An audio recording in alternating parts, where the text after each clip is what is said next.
Hello friends, সবাই কেমন আছো? আজ আমি বানাচ্ছি চিড়ে কলার বড়া। চলো রেসিপিটি দেখা যাক। একটা বড় বাটি নিয়ে নিয়েছি। আগে থেকে চিড়ে ভিজিয়ে রেখেছিলাম, ওগুলো নিয়ে নিলাম। 1 কাপ ময়দা দিয়ে দিয়েছি, পরিমাণ মতো সুজি, 2টো কলা নিয়েছি, এগুলো পিস পিস করে কেটে নেব। কাটা হয়ে গেছে, এবার দিয়ে দেব। পরিমাণ মতো চিনিও দিয়ে দেবো। 1 চামচ কালো জিরে, 1 চামচ মৌরি দিয়ে ভালো করে শুকনোতেই ভালো করে মাখিয়ে নেব। এবার অল্প অল্প জল দিয়ে মাখিয়ে নিতে হবে। একবারে বেশি জল দিয়ে দেবে না, তাহলে ব্যাটারটা ভালো হবে না। মাখানো হয়ে গেছে, এবার স্বাদ মতো অল্প একটু লবণ দিয়ে আবারও ভালো করে মাখিয়ে নিয়েছি।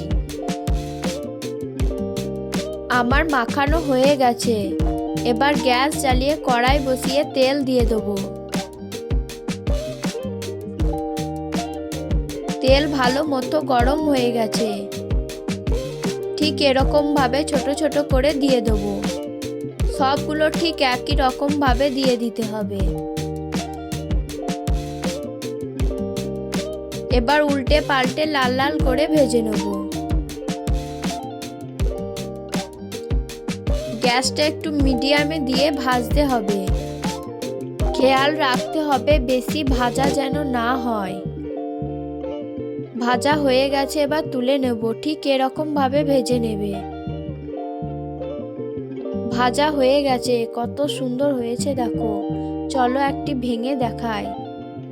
ভিতরটাও কত সুন্দর হয়েছে। খেয়ে দেখা যাক। খেতে খুব সুন্দর হয়েছে। তোমরা চাইলে বাড়িতে এরকম ভাবে বানিয়ে দেখতে পারো। ভিডিওটি ভালো লাগলে লাইক, কমেন্ট, শেয়ার করে দেবে। ভালো থাকবে, বাই।